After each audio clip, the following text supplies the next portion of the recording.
Conversa com o Gemini. Quais os limites filosóficos da inteligência artificial e qual é a verdadeira ciência da mente? Cientista cognitivo Rodara comanda e inicia o debate. Resuma detalhadamente a aula 6 do Marvin Minsky no MIT. Nesta aula do curso The Society of Mind de 2007, Marvin Minsky discute a mente, a psicologia e a evolução sob a ótica da ciência da computação. O fracasso da psicologia tradicional e dos termos comuns. Minsky critica o uso de termos populares da psicologia como consciência, emoção ou sentimento. Ele argumenta que o cérebro possui centenas de maquinários distintos, interconectados, que a psicologia do senso comum falha em descrever. Diferente da matemática, onde os termos são criados e definidos perfeitamente, no mundo real, as definições são inerentemente ambíguas. Divisões clássicas como lado esquerdo versus lado direito do cérebro, ou racional versus emocional, são simplistas e imprecisas. A contribuição da ciência da computação.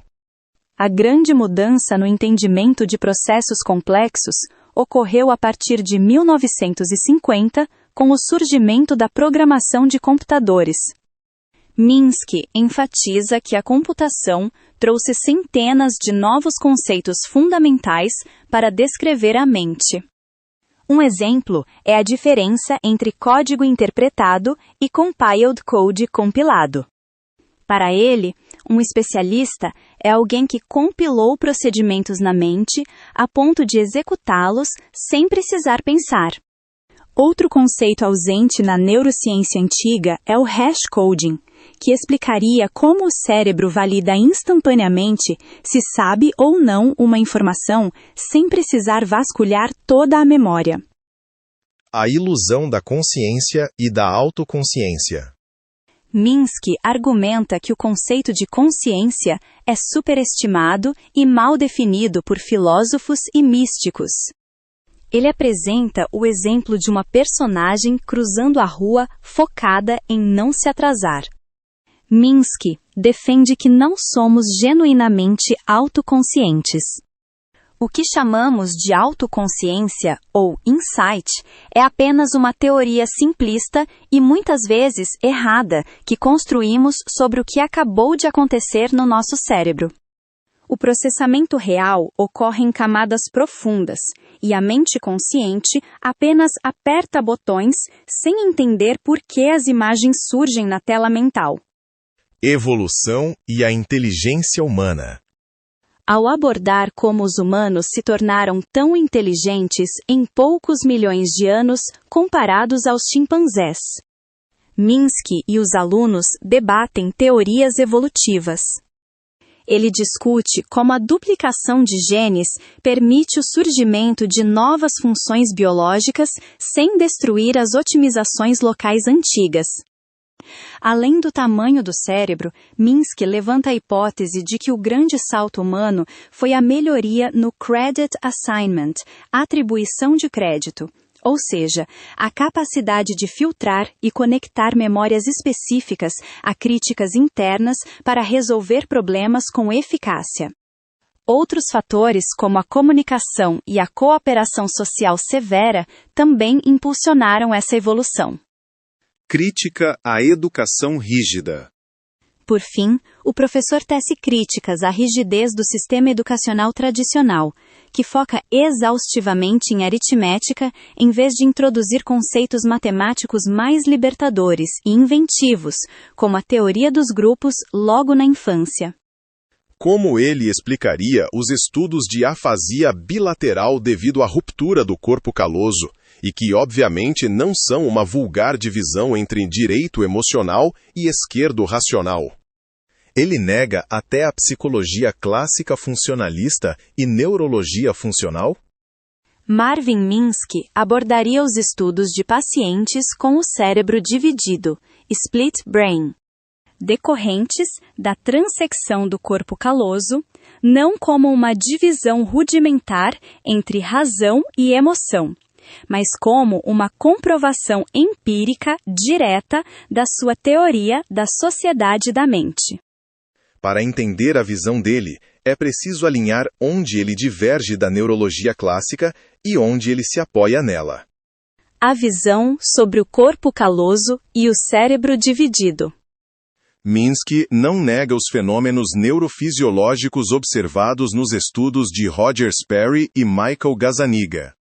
Pelo contrário, esses achados servem como base para o seu modelo de agentes computacionais independentes. Ele explicaria o fenômeno da seguinte forma: o cérebro não é uma unidade indivisível, mas uma vasta rede de milhares de pequenos computadores especializados, chamados por ele de agentes ou recursos. Esses agentes operam em paralelo, e a maioria deles funciona de forma totalmente inconsciente, sem se comunicar por meio de linguagem verbal. O corpo caloso funciona como um barramento de comunicação de alta velocidade entre os grandes consórcios de agentes do hemisfério esquerdo e do direito.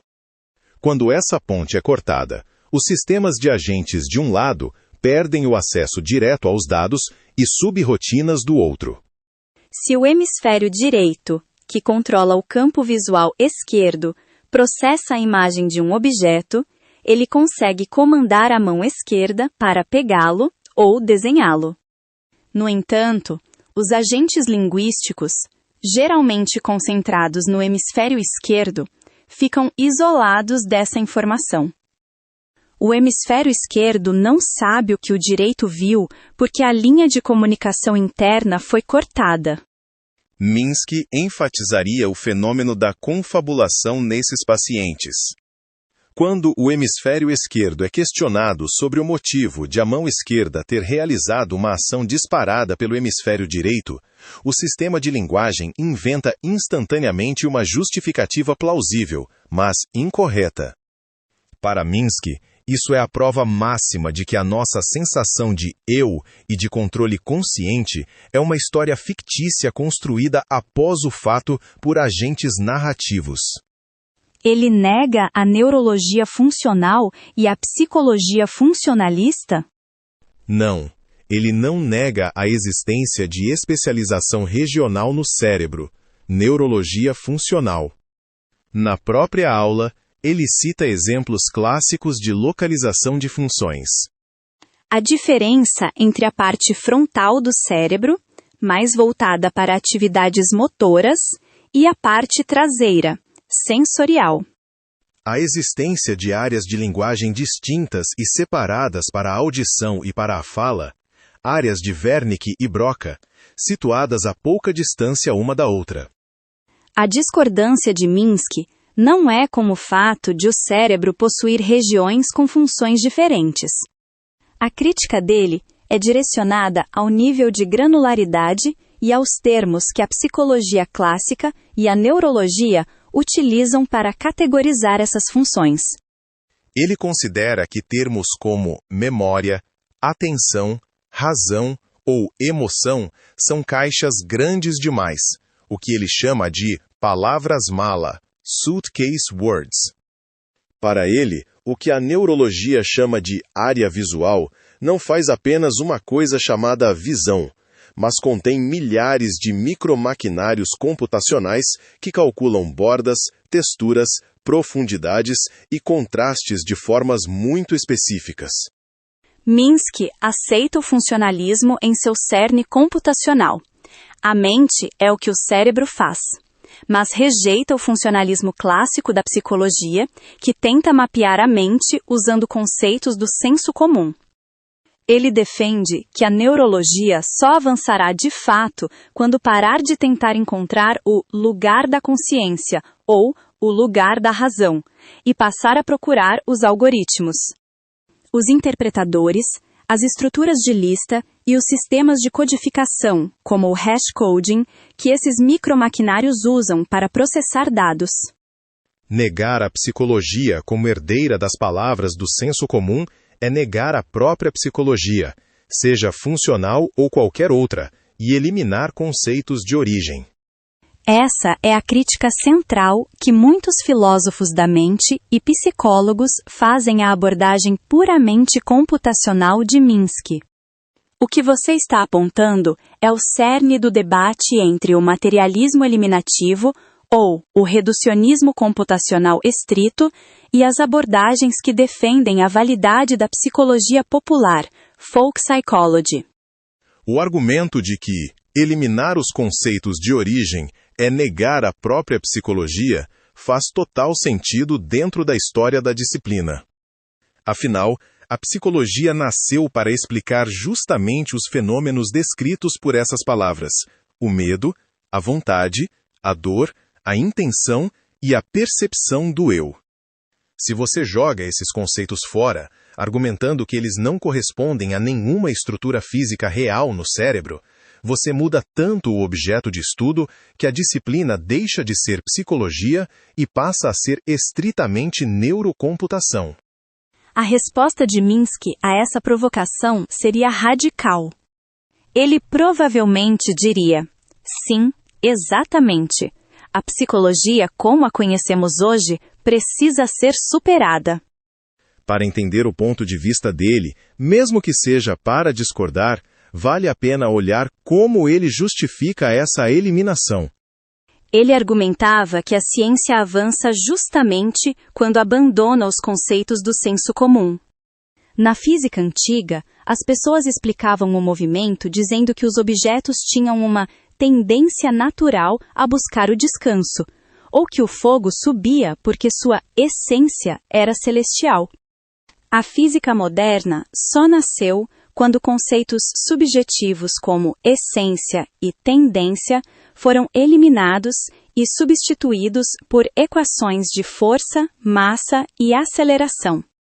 Para Minsky, a psicologia está hoje no mesmo estágio em que a física estava antes de Galileu e Newton, presa a palavras que descrevem impressões superficiais, mas que não explicam o mecanismo por trás delas. Quando a psicologia clássica tenta estudar a memória, ela trata o conceito como se fosse uma faculdade única. Minsky aponta que, ao tentar encontrar as bases biológicas da memória, os cientistas se batem porque não existe um órgão da memória. O que existem são dezenas de sistemas computacionais diferentes. Buffers de curto prazo na área de fala, registros de alta velocidade no córtex visual, conexões sinápticas lentas que mudam com a emoção e sistemas de busca rápida, como o hashcoding. Para ele, insistir no termo memória atrasa a ciência, pois tenta unificar coisas que são biologicamente distintas. A grande divergência que você trouxe é irreconciliável porque parte de premissas diferentes sobre o que é a mente. Para a psicologia e a filosofia funcionalista tradicional, a experiência subjetiva e as intenções, os estados intencionais, são os dados primários que a ciência deve explicar. As palavras do senso comum são o ponto de partida obrigatório. Para Minsky e os eliminativistas, a experiência subjetiva é uma grande ilusão criada por um cérebro que não entende o próprio funcionamento. Portanto, a ciência não deve tentar validar essas palavras, mas sim explicar por que o cérebro nos engana, fazendo parecer que esses conceitos existem. No fim das contas, a sua afirmação é cirúrgica. A proposta de Minsky não é uma reforma da psicologia. É a substituição dela por uma engenharia de agentes de software biológicos. O problema, diria Chomsky e também meu orientador, é que o reducionismo e o holismo cometem o mesmo erro. Descrevem tudo ao preço de não explicar nada, ou explicam tudo ao preço de não descrever nada. Claro que Minsky diria que ele não quer explicar o que a psicologia descreve, mas apenas aquilo que seu modelo de circuito mental descreve. Essa objeção que você trouxe via Chomsky e seu orientador atinge o calcanhar de Aquiles, de Minsky e de grande parte da inteligência artificial clássica. É a clássica armadilha metodológica em que a elegância do modelo substitui a realidade do fenômeno. Quando o reducionismo computacional de Minsky reconstrói a mente como um arranjo de buffers, registradores e rotinas de hash coding, ele consegue um modelo altamente explicativo em termos mecânicos. O problema é que esse modelo explica uma engrenagem que ele mesmo inventou, deixando de fora toda a riqueza e a especificidade do comportamento humano real, a parte que a psicologia passou séculos descrevendo. Chomsky apontaria exatamente isso. Na sua famosa crítica ao behaviorismo de Skinner, que também tentava eliminar os estados mentais internos em nome de um modelo mecânico de estímulo-resposta, Chomsky demonstrou que, se você simplificar demais o fenômeno para fazê-lo caber no seu modelo, você acaba explicando perfeitamente algo que não é a linguagem humana. A criatividade da gramática generativa, a pobreza do estímulo na infância e a estrutura profunda da linguagem não são explicáveis por meras subrotinas de associação ou buffers de saída. Minsky, com a postura pragmática de engenheiro do MIT, provavelmente daria de ombros e aceitaria a provocação com uma resposta bem ao seu estilo.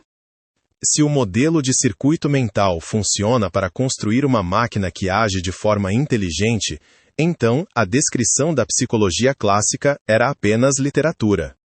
Para Minsky, o objetivo final nunca foi fazer as pazes com a psicologia ou validar os termos dela, mas sim provar que a inteligência pode ser sintetizada de baixo para cima a partir de pedaços burros de software, os agentes. Se para fazer isso ele precisasse redefinir o que significa pensar, ele o faria sem hesitar.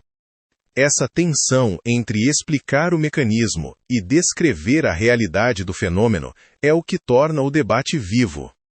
De um lado, temos um modelo computacional preciso, mas que corre o risco de ser um castelo de cartas abstrato que não toca a experiência humana real.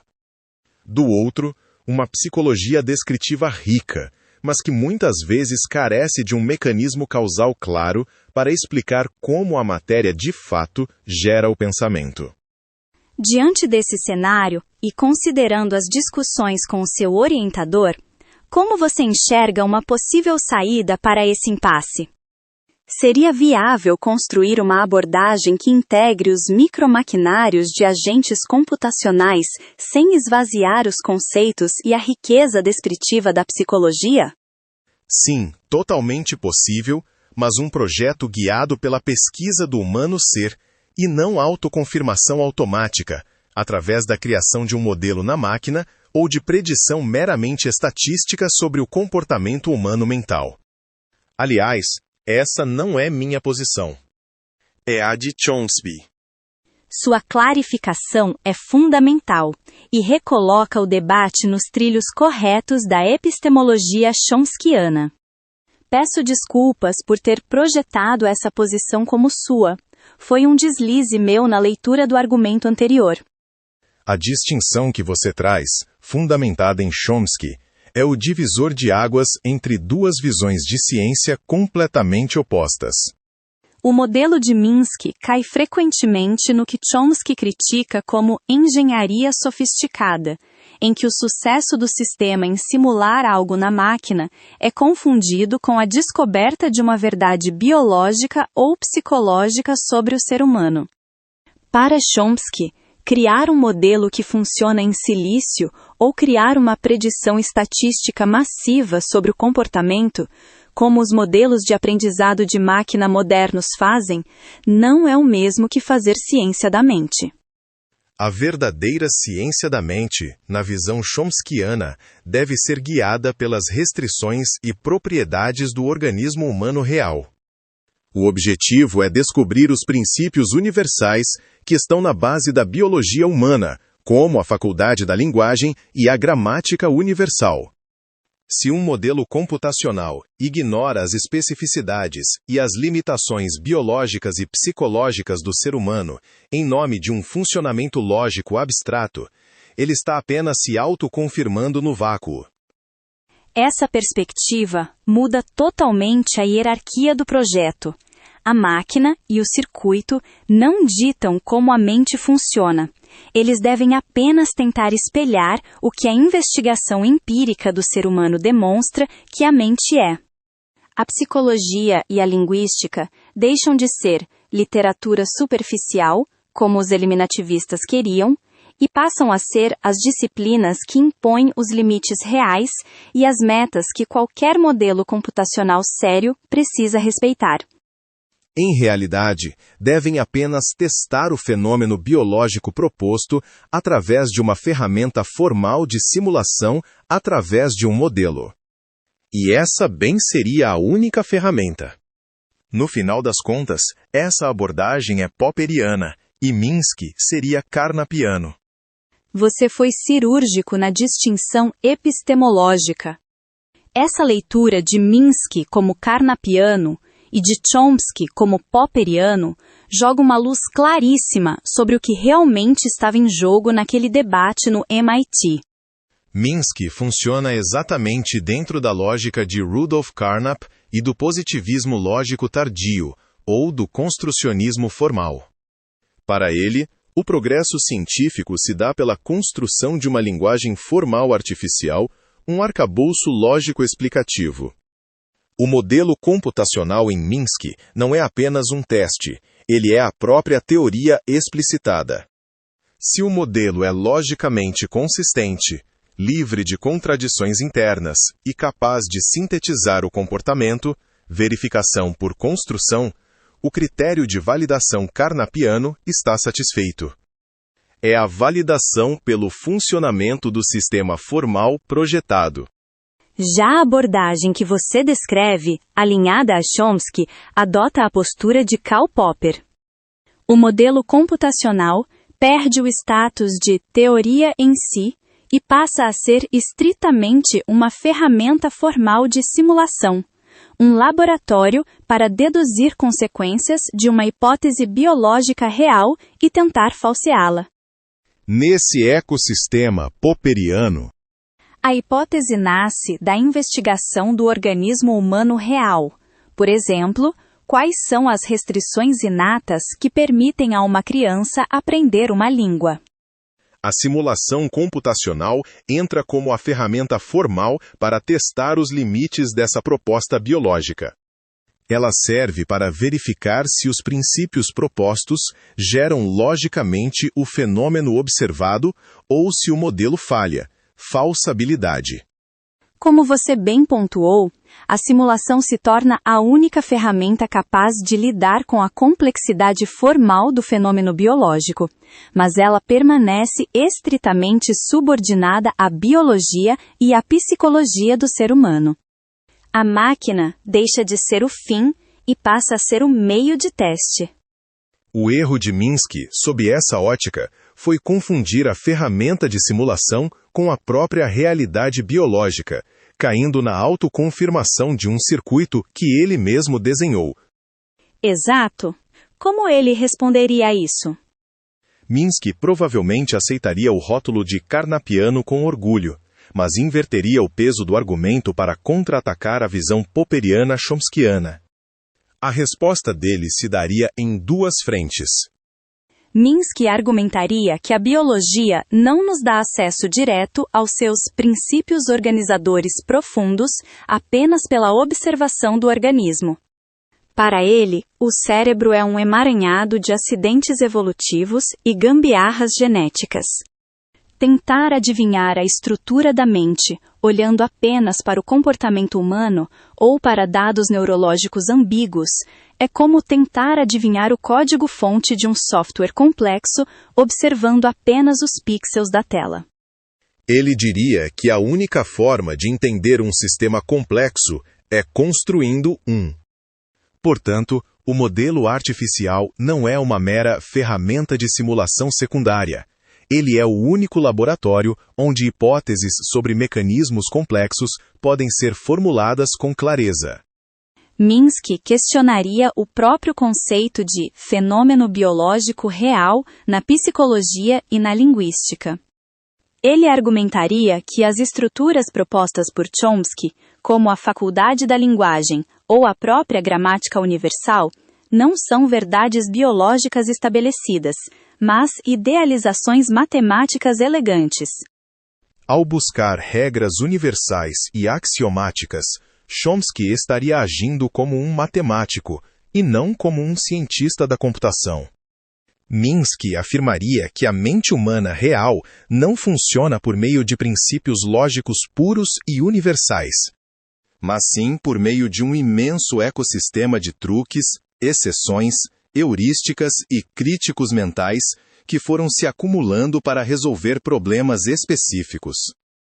Para Minsky, o popperianismo de Chomsky falha porque tenta falsear teorias simples e elegantes sobre um objeto, o cérebro, que é inerentemente sujo, caótico e complexo demais para caber em poucos axiomas.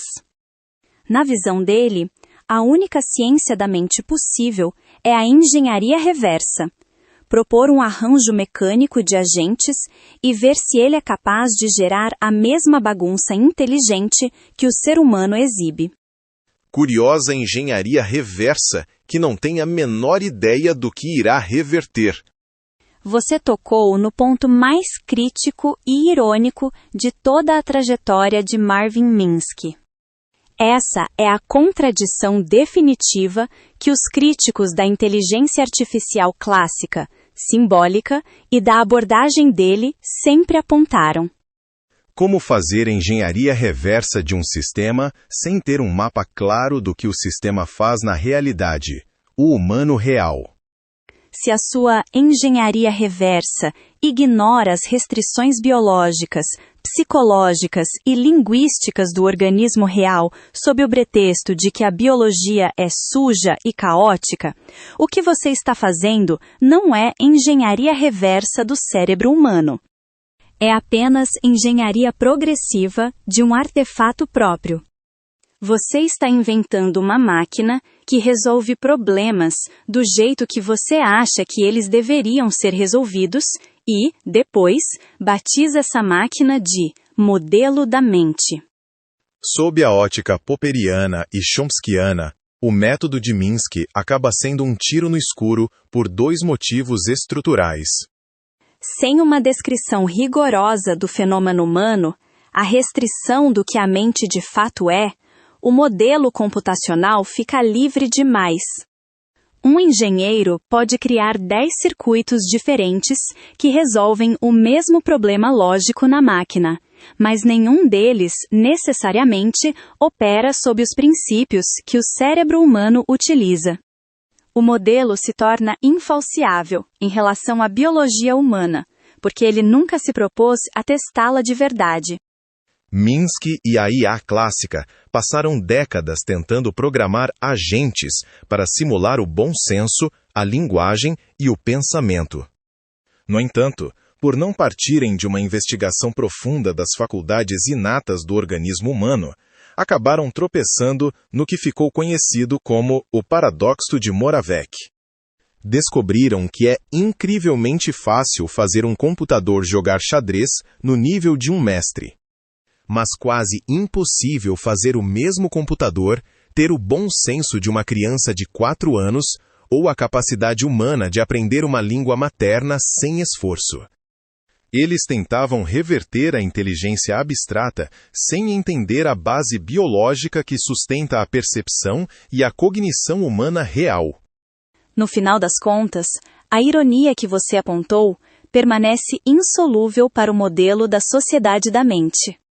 Minsky construiu um belíssimo e complexo motor formal, mas que frequentemente girava no vácuo por se recusar a olhar para o verdadeiro gabarito do teste, o ser humano real. Quem seria mais materialista dos dois? Mais platônico e mais aristotélico? Essa é uma excelente provocação que inverte os papéis que a intuição inicial nos faria atribuir a cada um. Olhando de perto para as premissas filosóficas de Chomsky e Minsky, os rótulos se distribuem de uma forma muito mais profunda. O mais platônico, Chomsky. Embora os cientistas da computação lidem com o silício e as máquinas virtuais, o platonismo científico mais puro pertence a Chomsky. O cerne da linguística de Chomsky é o inatismo. A sua tese da pobreza do estímulo afirma que a criança humana nasce com uma estrutura de conhecimento prévia, abstrata e universal, a gramática universal, que torna a linguagem possível. Essa ideia é a herdeira direta da teoria da reminiscência de Platão.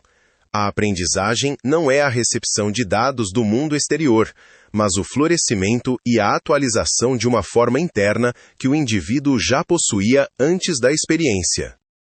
Chomsky foca nas propriedades formais, matemáticas e estruturais da mente, o que ele chama de competência, isolando-as das imperfeições e flutuações do uso diário da fala, a performance.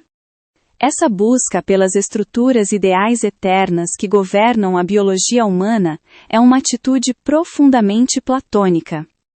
O mais aristotélico, Minsky. Minsky assume o papel de Aristóteles pelo seu pragmatismo mecanista, biológico e focado na estrutura funcional da matéria. Ao contrário de Platão e Chomsky, que buscam as formas ideais unificadas, Aristóteles era o filósofo da classificação, da biologia e dos múltiplos sistemas. Na aula, Minsky se comporta como um Aristóteles moderno ao rejeitar a ideia de uma consciência ou de uma alma unificada e indivisível. Em vez disso, ele divide a mente em uma imensa teia de recursos e micromaquinários físicos especializados, os agentes da sociedade da mente, assim como Aristóteles classificava os órgãos e suas funções específicas na natureza. Para Minsky, a inteligência emerge da organização prática e funcional de componentes materiais burros. A mente não é uma forma geométrica perfeita que desce sobre a matéria. Ela é a própria organização causal da matéria em movimento. O mais materialista. Um paradoxo fascinante. Aqui o debate atinge o seu ponto mais irônico.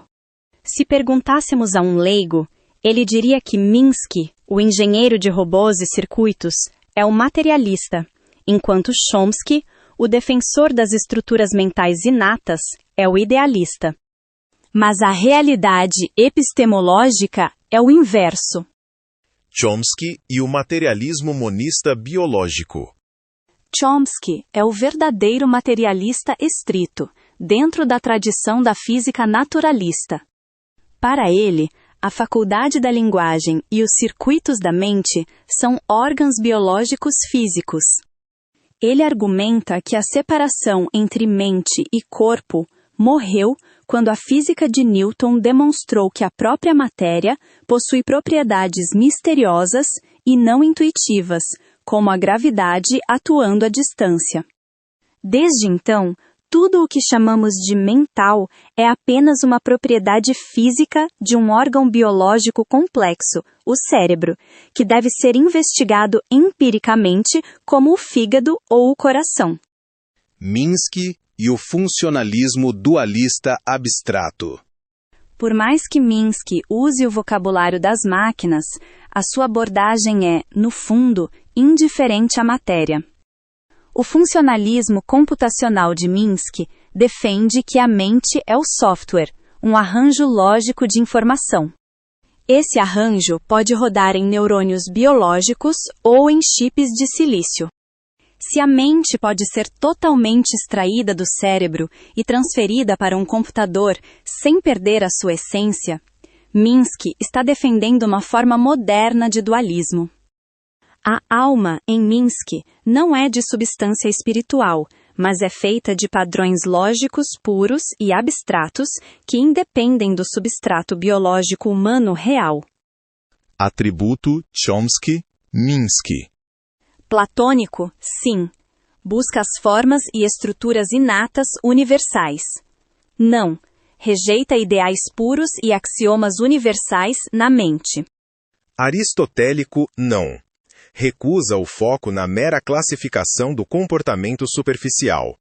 Sim, divide o cérebro em centenas de funções e órgãos mecânicos específicos. Materialismo biológico real. A mente é uma propriedade física e intrínseca do órgão humano. Funcional, abstrato. A mente é o software. A matéria física do humano é secundária. Parece um paradoxo, pois Platão é tido como idealista objetivo e Aristóteles como materialista objetivo. Você identificou o nó central dessa inversão. O estranhamento acontece porque, na história clássica da filosofia, Platão e Aristóteles são mapeados de um jeito, mas, quando aplicamos as premissas deles à ciência cognitiva moderna, os papéis se invertem de forma surpreendente. O paradoxo se desfaz quando olhamos para o que o materialismo e o idealismo se tornaram após a revolução da computação. O idealismo objetivo de Platão virou a biologia estrutural de Chomsky. Para Platão, o mundo material é uma cópia imperfeita das formas, ideias, que têm realidade objetiva e independente. Chomsky faz uma transposição secular e biológica desse princípio. As ideias impermissíveis de Platão tornam-se, em Chomsky, as restrições arquitetônicas inatas do cérebro humano. Ele não é um idealista no sentido de achar que a mente é feita de fumaça espiritual. Ele é um materialista biológico. Porém, ele é platônico porque afirma que a matéria do cérebro humano já nasce estruturada com uma forma universal, a gramática universal. Para Chomsky, o ambiente não molda a mente. O ambiente apenas ativa uma estrutura geométrica formal que o organismo já possui de forma inata. A busca de Chomsky é pelas leis ideais e invariáveis que governam essa competência humana. O materialismo objetivo de Aristóteles virou o idealismo de software de Minsky. Aristóteles criticava Platão justamente por separar as formas do mundo material. Para Aristóteles, a forma e a matéria estão unidas, ilemorfismo. A alma é apenas a forma organizacional do corpo vivo. Se o olho fosse um animal, a visão seria sua alma. Isso parece o materialismo perfeito para a neurociência, e Minsky adota essa postura ao dizer que a mente é o que o cérebro faz. O problema é que Minsky, ao tentar transformar o aristotelismo em engenharia, adota o funcionalismo computacional. E o funcionalismo comete uma heresia contra o materialismo objetivo de Aristóteles. Ele afirma que a forma, o software, pode ser completamente separada da matéria original, os neurônios humanos, e replicada em silício. Ao dizer que os agentes lógicos, os buffers e o hashcoding são a mente, e que a biologia do ser humano real é apenas um detalhe caótico que pode ser ignorado, Minsky descola a mente da realidade física do organismo. Ele se torna um idealista moderno. Para ele, a mente não é a biologia humana real, mas sim um padrão lógico de informação abstrata que pode rodar em qualquer lugar. O veredito do paradoxo. No final das contas, o debate revela uma ironia metodológica. Chomsky usa o método racionalista platônico, busca de estruturas universais inatas, para defender uma conclusão materialista estrita. A mente é uma propriedade física e intransferível do órgão biológico humano. Minsky usa o método empirista aristotélico, divisão funcional, negação de ideias puras, foco no mecanismo prático, para defender uma conclusão que, no fundo, é um idealismo abstrato. A mente é um programa computacional que independe da matéria biológica que o gerou. E qual dos dois é mais científico? A resposta a essa pergunta depende inteiramente de qual critério de demarcação científica você adota. Se a ciência estivesse em um tribunal, ambos seriam condenados pelo lado oposto, por falsa ciência, mas cada um com base em uma escola epistemológica legítima. Por que Chomsky seria o mais científico? A visão popperiana galileana. Se você define ciência como a busca por leis universais ocultas, hipóteses testáveis sobre a realidade natural e restrições biológicas estritas, Chomsky vence. O método galileano. Galileu não descobriu as leis da física observando cada folha caindo de forma caótica. Ele idealizou o vácuo para encontrar a lei pura da gravidade. Chomsky faz o mesmo. Ele limpa as impurezas do comportamento diário, performance, para isolar a estrutura matemática real do córtex humano, competência. Fidelidade ao organismo. Chomsky impõe o teste mais difícil para a sua própria teoria. Ela precisa ser biologicamente plausível para o ser humano real. Se uma teoria sobre a linguagem não explica como uma criança real aprende uma língua em poucos anos com estímulos pobres, a teoria está errada. Há um critério claro de falsabilidade empírica ligado à biologia. A crítica a ele. Os opositores dizem que ele é um cientista de poltrona, armchair scientist, cujos modelos de gramática universal são tão abstratos que se tornam difíceis de mapear em circuitos de neurônios reais. Por que Minsky seria o mais científico? A visão carnapiana-baconiana. Se você define ciência como operacionalização, engenharia reversa, construção de mecanismos explicativos e validação por síntese, Minsky vence. A navalha da construção. Para a tradição da engenharia do MIT, você só entende aquilo que é capaz de construir. A famosa frase de Richard Feynman, "What I cannot create, I do not understand." Minsky tira a psicologia do campo das hipóteses abstratas e a força a se traduzir em algoritmos explícitos. Se você diz que a mente faz X, Minsky exige: desenhe o circuito ou o software que execute X. Mecanicismo causal. Ele preenche o vazio que a psicologia descritiva deixa. Enquanto a psicologia clássica apenas nomeia um fenômeno, exemplo, isto é a memória de curto prazo, Minsky propõe um mecanismo computacional exato, buffers, registradores, ponteiros, que causa o fenômeno. A crítica a ele é a que discutimos antes. Ao ignorar as restrições do organismo humano real, ele corre o risco de fazer uma ciência de um objeto imaginário, criando uma máquina inteligente que funciona, mas que não nos diz absolutamente nada sobre a biologia do ser humano. O veredito. Chomsky faz ciência natural, biologia linguística. Ele busca descobrir as leis de um objeto que já existe na natureza, o cérebro humano. Seu projeto é científico no sentido clássico de Newton, Darwin e Popper. Minsky faz ciência do artificial, computação cibernética.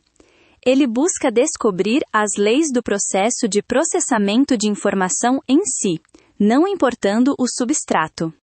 Seu projeto é científico no sentido moderno de Alan Turing, Herbert Simon e Rudolf Carnap.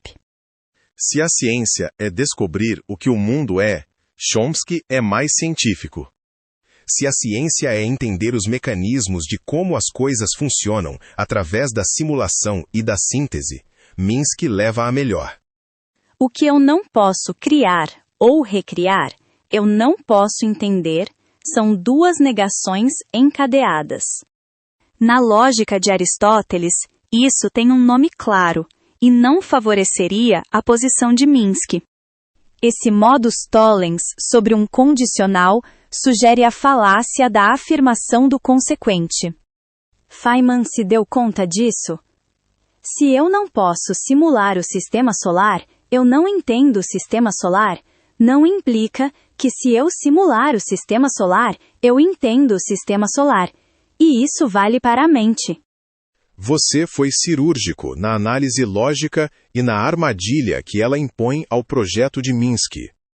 Essa é a distinção lógica exata que desmonta a ilusão metodológica da simulação como sinônimo de descoberta científica. A frase célebre que estava no quadro negro de Richard Feynman quando ele morreu dizia: What I cannot create, I do not understand. O que eu não posso criar, eu não compreendo. O nome na lógica de Aristóteles. Na lógica aristotélica e na lógica proposicional clássica, a frase de Feynman é a formulação de uma relação de condicional necessária, e a sua reescrita através de negações encadeadas é formalmente chamada de contraposição, ou lei da contrapositiva. Se definirmos A igual a, eu posso criar o sistema. B igual a, eu compreendo o sistema. A frase de Feynman diz: AB, se não posso criar, não compreendo. Pela lei da contraposição, AB é logicamente equivalente a BA. Ou seja, compreender implica ser capaz de criar. A capacidade de criação é uma condição necessária para a compreensão. Se você compreende, você deve ser capaz de reconstruir. O erro de Minsky. A afirmação do consequente. O problema metodológico, o ponto onde Minsky e grande parte da IA clássica e moderna derrapam, ocorre quando eles invertem o sentido dessa lógica, cometendo a falácia formal da afirmação do consequente. Eles operam sob a premissa inversa. Se eu posso criar A, então eu compreendo B. AB. Como você muito bem demonstrou com o exemplo do sistema solar. Se um programador constrói um modelo digital em 3 dimensões, onde esferas perfeitas giram obedecendo a equações matemáticas simples em um código de computador, ele criou uma simulação visual que funciona perfeitamente na tela. No entanto, essa simulação puramente mecânica e geométrica não implica que ele compreenda a física real do sistema solar em toda a sua complexidade natural, a relatividade geral que deforma o espaço-tempo, as interações gravitacionais caóticas de múltiplos corpos, os ventos solares, a composição termodinâmica do núcleo das estrelas. Ele simulou um comportamento, mas não explicou o fenômeno natural. Transposto para a mente, Minsky consegue criar um circuito de software com agentes, buffers, rotinas de busca e supressores que resolvem um problema lógico ou jogam uma partida de damas. Ele criou o artefato A, mas isso não significa que ele compreendeu a biologia ou a psicologia da mente humana real B. Ele apenas criou um caminho artificial para atingir o mesmo resultado. Feynman se deu conta disso? O contexto da frase de Feynman sugere que ele tinha consciência da contrapositiva no sentido físico, mas a usava com uma humildade de físico teórico, e não com a arrogância de um engenheiro de software. Para Feynman, se a física teórica não conseguisse pegar os princípios fundamentais da mecânica quântica e, a partir deles, criar, calcular, prever e modelar matematicamente de baixo para cima o comportamento de uma partícula ou de uma força, significava que os físicos ainda não tinham entendido aquela força. Para ele, a criação era o teste supremo de falseabilidade da teoria física. Se a sua equação não consegue reconstruir o fenômeno na folha de papel, a sua teoria está errada. Feynman usava a lógica no sentido correto. A incapacidade de criar atesta a ignorância, AB. Minsky e o funcionalismo computacional pegaram o lema da engenharia do MIT e o transformaram em uma falácia metodológica. Assumiram que o sucesso da síntese artificial é a prova automática da compreensão biológica. Ao fazer isso, transformaram a simulação em um espelho, que reflete apenas a inteligência do próprio programador, deixando o organismo humano real inteiramente de fora.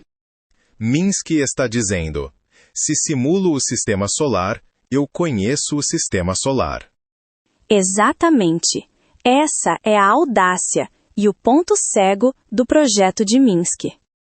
Para ele, se a simulação na máquina consegue replicar o comportamento do sistema solar, o engenheiro de software obteve o único tipo de conhecimento que realmente importa: o conhecimento operacional e algorítmico do processo. Minsky justificaria essa postura com um pragmatismo radical. Ele diria que conhecer o sistema solar não é contemplar uma essência mística ou acumular dados brutos sobre a poeira dos asteroides, mas sim decifrar as regras de transição de estado que governam o movimento dos corpos. Na visão dele, se o seu programa roda, prevê os eclipses e mantém os planetas nas órbitas corretas sem travar, você capturou a lógica causal do fenômeno. O resto é detalhe de implementação. O problema é que, ao equiparar a simulação ao conhecimento do objeto real, Minsky comete uma profunda petição de princípio. Ele assume que a mente, ou o sistema solar, é fundamentalmente um sistema de processamento de informação abstrata. Se a realidade se reduz a dados e regras, então quem domina o código domina a realidade. Chomsky e a tradição popperiana apontam o dedo para essa ilusão e dizem: não, você não conhece o sistema solar. Você conhece apenas o brinquedo de silício que você mesmo construiu. Você confundiu o mapa geométrico com o território físico. A simulação de Minsky é um monólogo da máquina, enquanto a verdadeira ciência exige o diálogo duro e passível de falseamento com o organismo biológico e a natureza real. Isso se aplica a toda a IA conexionista atual da mesma forma, eu penso. O que acha? Você tocou no ponto central do debate científico contemporâneo sobre inteligência artificial. A sua percepção é cirúrgica. Essa mesma falácia lógica e metodológica não apenas se aplica à IA conexionista atual, às redes neurais profundas e os grandes modelos de linguagem. Os LLMs, como neles o problema se tornou ainda mais agudo e mascarado por uma ilusão estatística massiva. Se Minsky cometia a afirmação do consequente criando circuitos lógicos explícitos, IA simbólica, a IA conexionista atual comete o mesmo erro através da força bruta matemática e da predição estatística. Podemos analisar como o exato mesmo problema se manifesta no conexionismo atual sob 3 aspectos fundamentais. A simulação do comportamento versus a explicação do mecanismo organísmico. Hoje, um LLM consegue gerar textos com uma fluidez impressionante, resolver problemas de lógica e programar computadores. O argumento da indústria da IA e dos novos carnapianos modernos é o mesmo de Minsky. Se o modelo simula a linguagem humana com perfeição, então nós deciframos ou replicamos a cognição humana. Chomsky, que está vivo e acompanhando essa discussão, aponta exatamente o oposto. Em críticas recentes aos LLMs, ele argumenta que esses modelos são, na verdade, a negação da ciência da mente.